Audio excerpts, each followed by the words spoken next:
కేసీఆర్ గారు జస్టిస్ నరసింహారెడ్డి గారికి 12 పేజీల లేఖ ఏదైతే రాసినారో నేను మొదటిసారి కేసీఆర్ గారికి భయం పుచ్చుకుంది.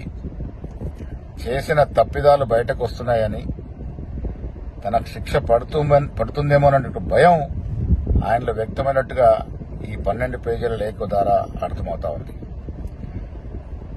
విద్యుత్ కొనుగోలులో నిజంగా కూడా కేసీఆర్ ప్రమేయం లేకుంటే ఈ 12 పేజీల లేఖ అయితే జస్టిస్ నరసింహారెడ్డి గారికి రాసినారో అదే 12 పేజీల లేఖ రాసి మీ తప్పిదం లేదు దీంట్లో నిరూపించుకునే ప్రయత్నం ఎందుకు చేయట్లేదు? మీరు మీ తప్పిదం లేదు అని నిరూపించుకునే ప్రయత్నం చేయకుండా మళ్లీ సెంటిమెంట్ ని రాజేసి మీరు తెలంగాణ వాళ్ళ మీద ఎలా ఎంక్వైరీ చేస్తారని, విచారణ చేస్తారని భయపెట్టే ప్రయత్నం కేసీఆర్ చేస్తున్నట్టు కనబడతా ఉంది.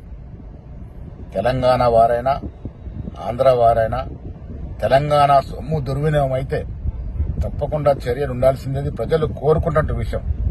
విద్యుత్ కొనుగోలులో భారీగా ముడుపులు చేతులు మారినాయి. ఇదొక పెద్ద కుంభకోణం మొదటి నుంచి కూడా కాంగ్రెస్ పార్టీ చెప్తూ వస్తా ఉన్నది. ఆ ధర్మిలానే ఇలా జస్టిస్ నరసింహారెడ్డి గారి ద్వారా కమిషన్ వేయడం జరిగింది.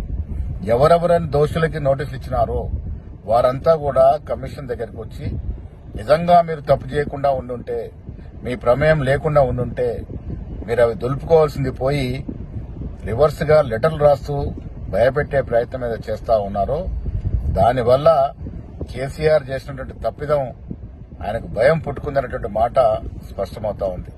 ఇప్పటికైనా ఈ జరిగిన యావత్ కుంభకోణంలో వాస్తవాలు తెలియాల్సిన అవసరం ఉంది ప్రజలకి.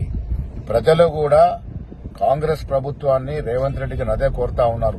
10 ఏళ్లుగా జరిగినటువంటి ప్రజా ధన దోపిడీ విషయంలో ఎక్కడ కూడా రాజీ కాకూడదని, దోషులు ఎవరైనా తప్పకుండా శిక్ష పడాలన్నటువంటి తలంపు ఆలోచన ప్రజలకు ఉంది. కాబట్టి ప్రజల ఆలోచన విధంగా కాంగ్రెస్ ప్రభుత్వం నడుచుకుంటుందన్న మాట కూడా ఈ సందర్భంగా ప్రజలకి మనవి చేస్తూ, కేసీఆర్ యొక్క డల్లుతనం, ఆయన యొక్క భయం ఈ లేఖ ద్వారా బయటపడిందనే మాట కూడా స్పష్టం చేస్తా ఉన్నాం.